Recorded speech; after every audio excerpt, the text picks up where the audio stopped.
오늘 우리에게 주시는 하나님 말씀 누가복음 2장 8절에서 20절까지의 말씀입니다.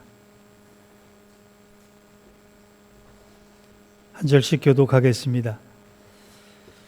그 지역의 목자들이 밤에 밖에서 자기 양떼를 지키더니 주의 사자가 곁에 서고 주의 영광이 그들을 두루 비치매 크게 무서워하는지라. 천사가 이르되 무서워하지 말라. 보라, 내가 온 백성에게 미칠 큰 기쁨의 좋은 소식을 너희에게 전하노라. 오늘 다윗의 동네에 너희를 위하여 구주가 나셨으니 곧 그리스도 주시니라. 너희가 가서 강보에 쌓여 구유에 누워있는 아기를 보리니 이것이 너희에게 표적이니라 하더니 호련히 수많은 천군이 그 천사와 함께 하나님을 찬송하여 이르되 지극히 높은 곳에서는 하나님께 영광이요 땅에서는 하나님이 기뻐하시는 사람들 중에 평화로다 하니라. 하늘로 올라가니 목자가 서로 말하되 이제 베들레헴으로 가서 주께서 우리에게 알리신 바 이 이루어진 일을 보자 하고 빨리 가서 마리아와 요셉과 구유에 누인 아기를 찾아서 그 아기에 대하여 말한 것을 전하니 듣는 자가 다 목자들이 그들에게 말한 것들을 놀랍게 여기되 함께 읽겠습니다. 목자들은 자기들에게 이르던 바와 같이 듣고 본 모든 것을 인하여 하나님께 영광을 돌리고 찬송하며 돌아가니라. 아멘. 오늘 정말 기쁜 날입니다. 서로를 향해서 앞뒤 좌우로 인사 나눴으면 좋겠습니다. 예수님은 우리에게 최고의 선물입니다.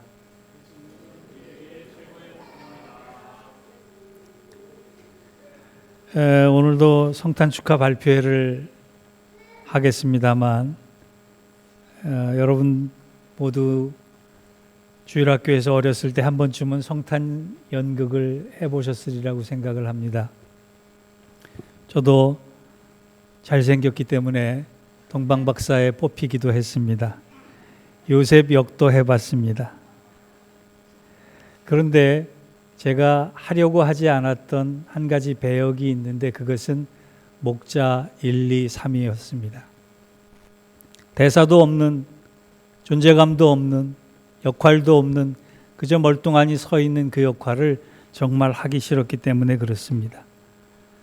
그런데 한참 뒤에 시간이 흐르고 나서야 목자의 역할이 얼마나 중요했던지 알게 됐습니다.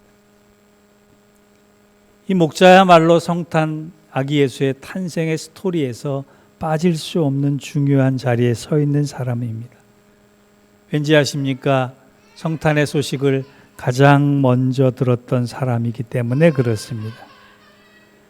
성탄의 소식을 알리는 천사들이 헤롯 왕족을 가장 먼저 찾아오지 않았습니다.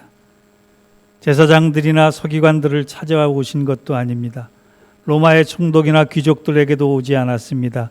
단지 주의 천사들은 들에서 양을 치던 목자들을 향해서 제일 먼저 걸음을 한 것입니다. 그만큼 그들이 중요한 역할을 한 것임에 분명합니다. 8절에서 10절이 이를 증거합니다. 그 지역의 목자들이 밤에 밖에서 자기 양떼를 지키더니 주의 사자가 곁에 서고 주의 영광이 그들을 두루 비치매 크게 무서워하는지라. 천사가 이르되 무서워하지 말라. 보라, 내가 온 백성에게 미칠 큰 기쁨의 좋은 소식을 너희에게 전하노라. 세상의 수많은 사람들 중에 예수 그리스도의 탄생 소식을 가장 먼저 들었던 목자들이야말로 얼마나 행복했겠습니까? 그런데 더더욱 놀라운 것은 목자들의 반응이었습니다. 어찌 보면 뜬금없고 어찌 보면 황당할 수 있는 이 기이한 성탄 소식에 목자들은 놀라운 믿음의 반응을 합니다.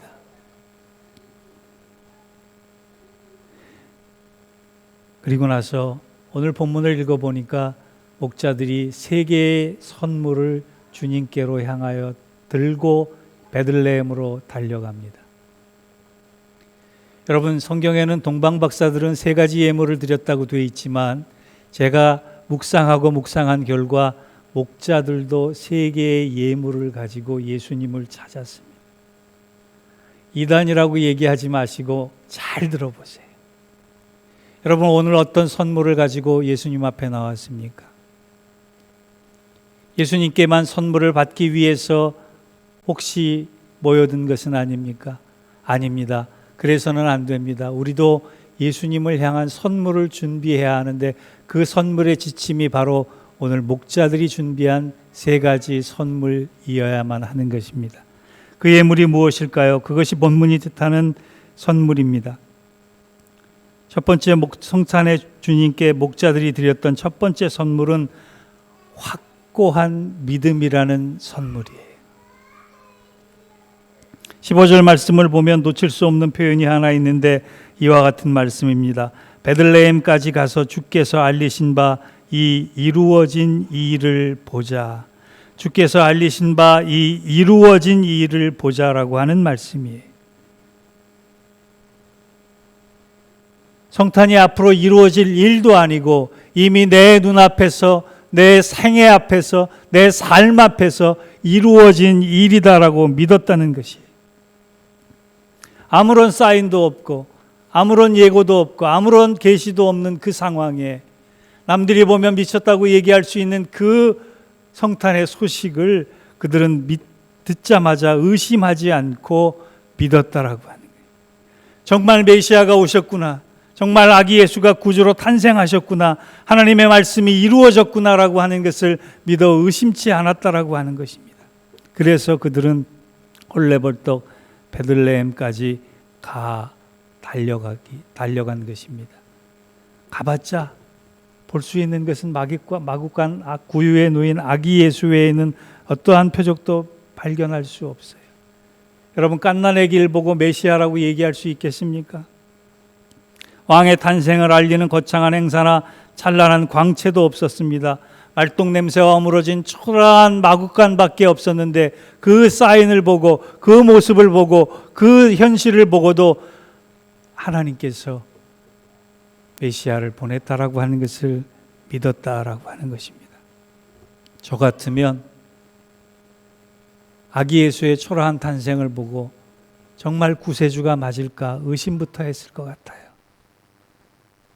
비천하고 무능해 보이는 부모의 아들, 갓난아들이 온 인류를 구원할 구세주일 수 있을까라고 하는 의심을 할 수밖에 없었던 상황에 그들은 하나님의 말씀이 이루어졌다라고 하는 것을 믿었습니다. 그래서 목자들이 예수님께 처음으로 드렸던 선물은 확고한 믿음이었어요. 세상이 점점 살기가 어려워집니다. 세상이 점점 암울해져 갑니다. 이럴 때일수록 우리가 주님을 향한 하나님의 말씀이 이루어질 것이다라고 하는 그 말씀, 이미 이루어졌다라고 하는 그 고백을 드릴 수 있는 저와 여러분 되시기를 바랍니다. 그러한 선물을 통하여서 하나님께 영광 돌릴 수 있는 우리 모두가 되기를 주의 이름으로 축원합니다. 목자들이 드린 두 번째 선물은 말씀의 증인으로 살겠다라고 하는 결단의 선물입니다. 동방 박사들은 귀중한 보배함을 열어서 황금과 유향과 모략이라는 예물을 드렸습니다. 그런데 목자들은 드릴 선물이 없을 정도로 가난했습니다. 그들의 직업이야말로 천한 직업이었습니다. 드리고 싶어도 못 드렸을 거예요. 그런데 그들이 할 수 있는 일에 최선을 다하면서 보고 듣고 깨달은 바를 말씀으로 전한 모습이 오늘 본문에 나옵니다. 그것이 19절입니다. 마리아는 이 모든 말을 마음에 지켜 생각하니라. 이 19절을 세번역 성경으로 보니까 마리아는 이 모든 말을 고이 간직하고 곰곰이 되새겼다라고 표현되어 있어요. 여기서 이 모든 말이라고 하는 것은 목자가 전한 말입니다. 목자가 아기 예수가 태어나서 이 땅에 그리스도께서 오셨다라고 하는 말을 전한 것이에요. 그럼 목자들이야말로 가장 복된 사람 아닙니까? 자기가 천물을 드릴 처지는 되지 못할지언정 자기의 온 정성을 다해, 온 믿음을 다해, 온 뜻을 다해서 아기 예수가 태어나셨다라고 하는 것을 증언하는 그 삶이야말로 얼마나 복된 것입니까? 그것을 성경은 가르쳐서 큰 기쁨의 좋은 소식이다라고 말씀하고 있는 것입니다. 여러분, 할 말 많은 세상에 다른 말은 하지 않고 복음의 메신저로 살아갈 수 있다는 것이야말로 은혜 아니고 무엇이겠습니까? 2024년 성탄을 지나는 우리가 이제 수많은 말을 하기에 앞서서 복음의 증언을 할 수 있는, 믿음 말씀의 전달자로서 살 수 있는 저와 여러분 되시기를 바랍니다. 목사만 할 일이 아니라 우리 모두가 할 일인 것입니다. 그것이 우리의 믿음이 되고 정성이 되고 찬송이 되어서 예수님께 드릴 수 있는 선물이 되는 것입니다. 말씀을 증거하는 삶의 선물을 드릴 수 있는 우리 모두가 되기를 주의 이름으로 축원합니다. 세 번째, 마지막으로 목자들은 각자의 처소로 돌아가 하나님께 영광 돌리는 삶을 선물로 드림을 알 수 있습니다. 20절을 같이 한번 읽겠습니다. 시작.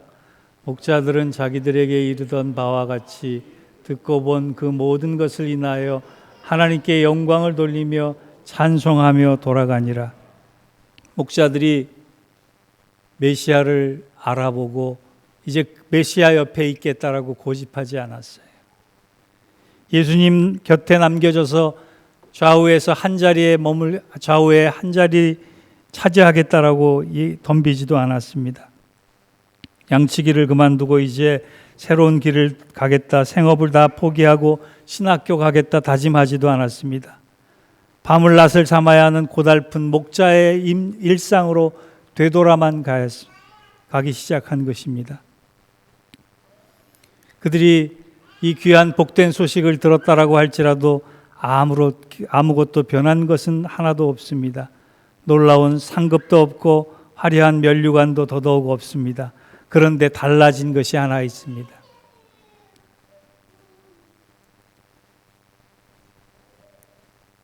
예수를 만나기 전과 예수를 만난 후의 삶의 내용과 목적이 달라졌다라고 하는 것입니다. 그들은 메시아를 알아보고 하나님께 영광 돌리는 삶을 살아야겠다라고 다짐을 한 것입니다. 그러면서 자기의 삶의 자리로 돌아가는 그 발걸음은 하나님께 영광을 돌리며 찬송하며 돌아갔던 것입니다. 여러분, 해마다 겪는 성탄의 소식에 우리의 삶이 얼마나 바뀌게 되었습니까? 한번 치러야 될 연례 행사 정도는 그 정도밖에 되지 않는 경우가 얼마나 많은지 모릅니다. 이제 이 성탄을 겪고 나면, 이 성탄에 반응하고 나면, 성탄으로 믿음으로 아멘하고 나면 우리의 삶의 목적이 바뀌어야 하는 것입니다. 이후로는 내 뜻대로 살았을지언정 이후에는 하나님의 영광을 위해 살아가야겠다라고 하는 것입니다.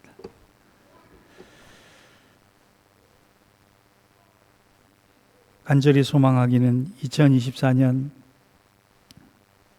특별한 일이 많았던 올 한 해, 다른 때보다 훨씬 어두웠던 올 한 해, 다른 해보다 눈물을 많이 흘렸던 올 한 해, 메시아를 만남으로 삶의 목적이 달라지고 삶의 내용이 달라지는 우리 공동체가 되기를 주의 이름으로 부탁합니다.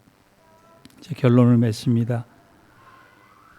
우리는 성탄의 카드를 서로 주고받고 선물도 주고받습니다. 잊지 말아야 할 것은 가장 먼저 선물을 드려야 할 분은 예수님께 드려야 하는 것이고, 또 카드 한 장에 제가 좋은 문장 하나를 알려드리겠습니다.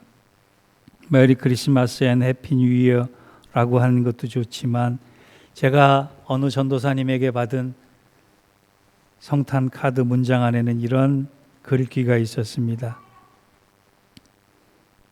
주님과 함께 동거함을 만민이 알게 하옵소서. 주님과 함께 동거함을 만민이 알게 하옵소서. 성탄은 이제 예수님과 우리의 삶이 다시금 첫걸음을 시작하는 그때로 돌아가는 날입니다. 그래서 행복하고 감사하고 기쁜 날입니다. 말씀의 증언자 되어 확고한 믿음으로써 하나님께 영광 돌리는 삶을 주님과 함께 첫걸음을 내디며 주님과 함께 동거함을 만민과 세상이 알 수 있게끔 그런 믿음의 삶을 살 수 있는 새로운 새로운 걸음을 내딛는 우리 귀한 공동체 되기를 주의 이름으로 축원합니다. 기도하겠습니다. 지극히 높으신 곳에서는 하나님께 영광이요 땅에서는 하나님이 기뻐하시는 사람들 중에 평화로다 하니라. 하나님, 이 영광과 기쁨과 평화가 우리 모두에게 임하여서 우리의 삶 전체를 예수님께 드릴 수 있는 귀한 공동체 되게 하여 주시고 귀한 교회 되게 하여 주옵소서. 예수님의 이름으로 감사하며 기도하옵나이다. 아멘.